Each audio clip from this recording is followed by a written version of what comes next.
So the date is August 16th, 2002, and flying over a valley in Afghanistan are two A-10 Warthogs. An A-10 is a heavily armored, low-flying, slow aircraft designed to provide ground cover for troops on the ground. And on this night, it's a very, very cloudy night. There's storms in the area. And these two planes hanging up above, just waiting in case anybody down below needs help. Up there, it's gorgeous. The moon is bright. There's thousands of stars in the sky. The clouds look like the snow had just fallen. Down below in the valley, however, there were 22 Special Operations Forces troops trying to make their way through the country, and they could feel that something was wrong. They felt uneasy. One of the pilots up above, call sign Johnny Bravo, and yes, he stands like this. He could feel their unease listening to them over the radio, so he decides he was going to go down below the cloud and just have a look. He tells his wingman, hang out up here, I'll go see what there is. And he points his plane down into the clouds. And as he's going through the clouds, the call comes over the radio. Troops in contact. Troops in contact is what they say when they come under effective fire. It means they're in trouble. So now Johnny Bravo points his plane straight down. The plane's getting thrashed about in the turbulence. And when he comes out below the clouds, he's less than 1,000 feet off the ground, and he's flying in a valley, cliffs on both sides. Now, this is only 2002, and the planes were not yet equipped with ground-hugging radar, and worse, they were using old Russian maps. That's all they had at the time. And the sight that greets him is something like he's never seen before, not in training and not in the movies. He sees tracer fire coming from all sides of the valley, pointed right in the middle where the American forces are. And so he picks a point and starts to lay down suppressing fire. And he's flying, and he's in danger of hitting the cliff, of course. He knows his speed, he knows his distance from the map, and he literally counts out loud while he lays down the suppressing fire. 1, 1,000, 2, 1,000, 3, 1,000, 4, 1,000, 5, 1,000. Pulls hard on the stick, pulls back up into the cloud, comes down around again. 1, 1,000, 2, 1,000, 3, 1,000, 4, 1,000. Good hits, it says over his radio. And again, he comes around. 1, 1,000, 2, 1,000, 3, 1,000, 4, 1,000, 5, 1,000. He runs out of ammunition. Fuel is fine. Flies back up to the top of the cloud, tells his wingman, you need to get down there. His wingman isn't sure about the conditions, so the two of them fly back down together. His wingman lays down the suppressing fire, and Johnny Bravo counts as they fly 3 feet apart from each other, wing to wing. 1, 1,000, 2, 1,000, 3, 1,000, 4, 1,000, 5, 1,000, up and around again. 1, 1,000, 2, 1,000, 3, 1,000, 4, 1,000, 5, 1,000. That night, 22 Americans went home alive with 0 casualties. My question is where do people like Johnny Bravo come from? Who are they? Who would risk their lives for others so that they may survive? I asked Johnny Bravo. I asked him, why would you do it? Why would you risk your life so that others may survive? And he gave me the same answer that everybody in his position gives, because they would have done it for me. Now, if you think about it, in the military, they give medals to people who are willing to sacrifice themselves so that others may gain. In business, we give bonuses to people who are willing to sacrifice others so that we may gain. We have it backwards. Wouldn't you like to work in an organization in which you have the absolute confidence, the absolute knowledge that other people that you may or may not know who work in the same organization as you would be willing to sacrifice themselves so that you may survive? And I'm not talking about giving your life. I mean, we don't even like to give up credit, you know? So where do people like Johnny Bravo come from? Well, it's an age-old question. They're not born. They're actually made. If you look at the human animal is like a machine. There are systems inside our bodies that are trying to get us to do things that are in the interest of the survival of the human animal, right? Just like in a business, in a company, if you want people to do something, you offer them some sort of positive or negative incentive to direct the behavior, right? So if you want people to achieve a certain goal, you offer them a bonus if they achieve that goal, and they'll work towards that goal because they want the bonus. It's a very simple system. The human body works exactly the same way. It works exactly the same way. Inside our bodies are chemicals that are trying to get us to do things that are in the best interest of us. If you've ever had a feeling of happiness, pride, joy, love, fulfillment, All of these feelings that we have are chemically produced feelings. And they're produced by 4 chemicals predominantly. These are basically responsible for all of the feelings that I would generically call happiness. They are endorphins, dopamine, serotonin, and oxytocin. EDSO.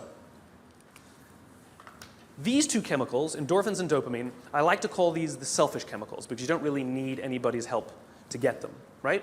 Let me tell you a little bit about what they are. Endorphins. Endorphins are designed to do one thing and one thing only. Mask physical pain.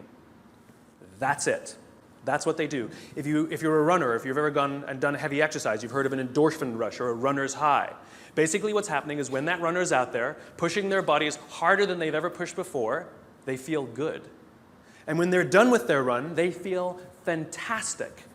And then an hour later, they're in pain for damage they caused their muscles an hour before, right? This is what endorphins are designed to do. They're designed to mask physical pain. The caveman reason for this stuff, because this stuff is all from 50,000 years ago, understand, Homo sapien existed at the same time as other hominid species, and yet we survived and they didn't. What is it about this species that's so good at survival and thriving? Look at the world we've built. It's not just that we're smart. We're certainly not the strongest and we're certainly not the smartest. It's that we're social animals. We have to do things together. We have to look after each other, and we have to work together to ensure that we survive, that we do well. This is how we're designed, right? These chemicals are trying to make that happen. So in these caveman times, 50,000 years ago, Paleolithic era, we had to eat. We're not the strongest, we're not the fastest. But there's one thing that the human animal is made for: endurance. We could track an animal for hours and hours and hours and miles and miles and miles. And if we were tired, we'd keep going. And if we got injured or we had to bring the food back to the cave, we'd continue to do it. And it was so good, it felt so good, that maybe we'd even volunteer to go hunting the next day, just like we get addicted to exercise, right? Oh my God, it was so much fun yesterday. I will totally go hunting tomorrow, right? Good system for the survival of the group. Good system. By the way, the reason laughing feels good is because of endorphins. You're actually convulsing your internal organs, and endorphins are masking the physical pain. I'm sure everybody here has laughed so much that the endorphins eventually run out and you go, stop, stop, it hurts. Endorphins, they feel good. Dopamine. Dopamine is the feeling that you found something you're looking for, or that you accomplished something you set out to accomplish. So you know that feeling you get when you cross something off your to-do list? That's dopamine. Feels awesome. You know when you have a goal to hit and you achieve that goal, you're like, yes! You feel like you've won something, right? That's dopamine. The whole purpose of dopamine is to make sure that we get stuff done, right? The historical reason for dopamine, we would never eat if we only waited until we got hungry, because there's no guarantee that we would find food. So dopamine exists to help us go looking for food. We get dopamine when we eat, which is one of the reasons we like eating. And so when you see something that reminds you of something that feels good, we want to do the behavior that helps us get that feeling, right? So let's say you're out there going for a walk and you see an apple tree in the distance. You get a small hit of dopamine. And then what it does is it focuses us on our goals. And now we start walking towards the apple tree. And as the apple tree starts to get a little bigger, we feel like we're making progress. You get another little shot of dopamine and another little shot of dopamine until you get to the tree and you're like, yes!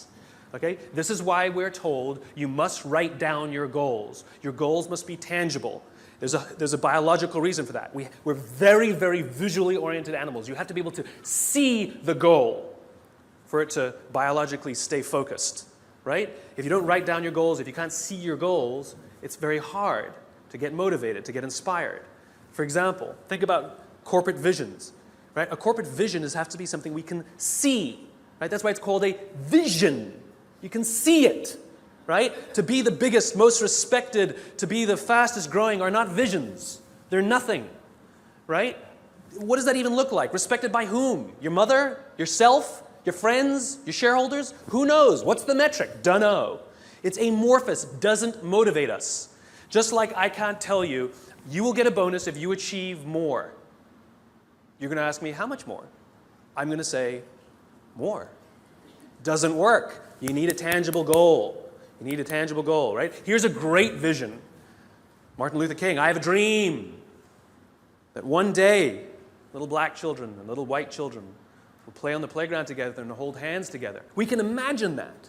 We can set our sights on that. And every time we achieve a goal and achieve a metric and achieve a milestone that makes us feel like we're making progress to the vision we can see, we keep going and going and going until we achieve something remarkable. You have to be able to see it. Dopamine. Like I said, dopamine is the feeling you get when you set out to find something you're looking for as well. Talked about the to-do list. I came home from a trip just a couple days ago, and I had a bunch of errands to run, and I wrote down a little list of things I had to do, and off I went, right? And as I was walking past, I think it was the dry cleaners, I don't remember. I was walking past something, I remembered, oh, I have to do that, and I hadn't written down on my to-do list. So I went in and finished what I needed to do, and then when I came out, I then wrote it on my to-do list and then crossed it out. Because I wanted the dopamine. Feels good. Dopamine comes with a warning. Dopamine is highly, highly, highly addictive. Here are some other things that release dopamine. Alcohol, nicotine, gambling, your cell phone.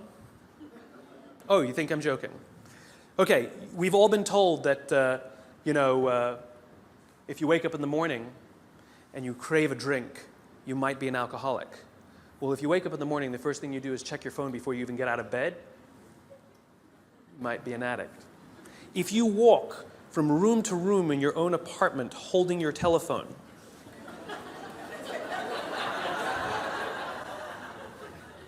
you might be an addict. When you're driving in your car and you get a text and your phone goes beep, we hate email, true. We love the beep, the buzz, the ding, oh. Right? You'll be there in 10 minutes, and yet you have to look at it right now. You might be an addict. And even if you read it and it says, are you free for dinner next Thursday, and you have to reply immediately, you can't wait the 10 minutes, you might be an addict.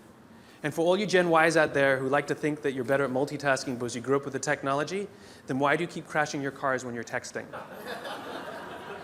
You're not better at multitasking, you're better at getting distracted. In fact, if you look at the statistics, ADD and ADHD have, diagnoses of ADD and ADHD have risen 66% in the past 10 years. Okay, ADD and ADHD is a frontal lobe disorder, right? Are you telling me out of nowhere 66% of our youth have a frontal lobe problem? Where did that come from? No, it's a misdiagnosis, right? What are the symptoms of a dopamine addiction to technology? Distractibility, inability to get things done, easily distracted, shortness of attention. It's all the same thing, so we misdiagnose things. It's the addictive quality of dopamine. We can also get addicted to performance in our companies when all they do is give us numbers to hit, numbers to hit, numbers to hit, and a bonus you get, and a bonus you get, and a bonus you get. All they're doing is feeding us with dopamine, and we can't help ourselves. All we do is want more, more, more. It's no surprise that the banks destroyed the economy, because one of the things we know about dopamine addict is they will do anything to get another hit, sometimes at the sacrifice of their own resources and their relationships. Ask any alcoholic, gambling addict, or drug addict. Ask them how their relationships are doing and if they've squandered any of their resources. It's an addiction. Dopamine is dangerous if it is unbalanced. It is hugely helpful when in a comfortable and balanced system, but when unbalanced, it's dangerous and it's destructive. You don't need anybody's help to get these. Go for a run, achieve your goals, you'll get dopamine. You'll get endorphins. But you won't have any feeling of fulfillment or love or trust. That's where these come in. These are attempting to manage these. This is what makes our society great. This is where people like Johnny Bravo come from. It's because of these two chemicals that leaders really fulfill their great responsibility. Outside in the world is danger at all times for various reasons. In caveman times, that danger may have been, a saber-toothed tiger. It may have been the weather. It may have been a lack of resources. It may have been, who knows, any number of things. Things that with no conscience are trying to kill you. They want to end your life. And so how do we survive? We work together. And together, we come together in our groups, in our companies, in our tribes, to feel like we belong, to be around people who believe what we believe, so that we may feel safe. When we're surrounded by people who have our best interests in mind and we feel safe, we will organize ourselves and cooperate to face the dangers externally. Don't forget, the outside dangers are a constant. In a modern world, the outside dangers may be your competition that's trying to put you out of business, or at least steal your business. It might be the ebbs and flows of the economy. It might be terrorism. All of these unknowns, all trying to put you out of business, take away your job, take away your livelihood, end it for you. Nothing personal. It's a constant. Inside our organizations, the dangers we face are not a constant. They are a variable. And they are the decisions of leadership as to how safe they make us feel when we go to work. This is the job of leaders. Aesop said it better than I can. There's an Aesop fable about 4 oxen that stand tail to tail. And whenever the lion tries to eat them, no matter what angle from which he attacks, he will always be met with horns. However, due to infighting and disagreements, they separate and they go and graze in different parts of the field. And one by one, the lion picks them off and kills them all. When we stand together, we can more easily face the dangers outside. When we break up inside our companies, if our leaders don't allow us a space to feel safe inside our own companies, to feel like we belong, then we're forced to exert our own energy to protect ourselves from each other. And, by the way, expose ourselves to greater danger from the outside. If you have to worry about politics, if you have to worry about someone stealing your credit, if you have to worry about your boss not having your back, think about the energy you invest, not in your business, not in the products you're trying to develop, not in your work, not in how great you're producing, not in your creativity, but in just keeping yourself feeling safe. This is destructive. The responsibility of leadership is 2 things. 1, to determine who gets in and who doesn't get in. This is what it means to start with why. What are our values? What are our beliefs? Who can we allow in? Second thing is to decide how big this is. How big do we make the circle of safety? How big do we make the circle of belonging? Do we keep it around just our C-level executives and call it an inner circle and allow others to try and fend for themselves and maybe try and get into our inner circle? Or do we extend it to the outermost edges of the organization? Great leaders extend the circle of safety, the circle of belonging, out to the outermost edges, so the most junior person feels like they belong, feels safe, feels like they have top cover from somebody like Johnny Bravo. That's what these other 2 chemicals are trying to do.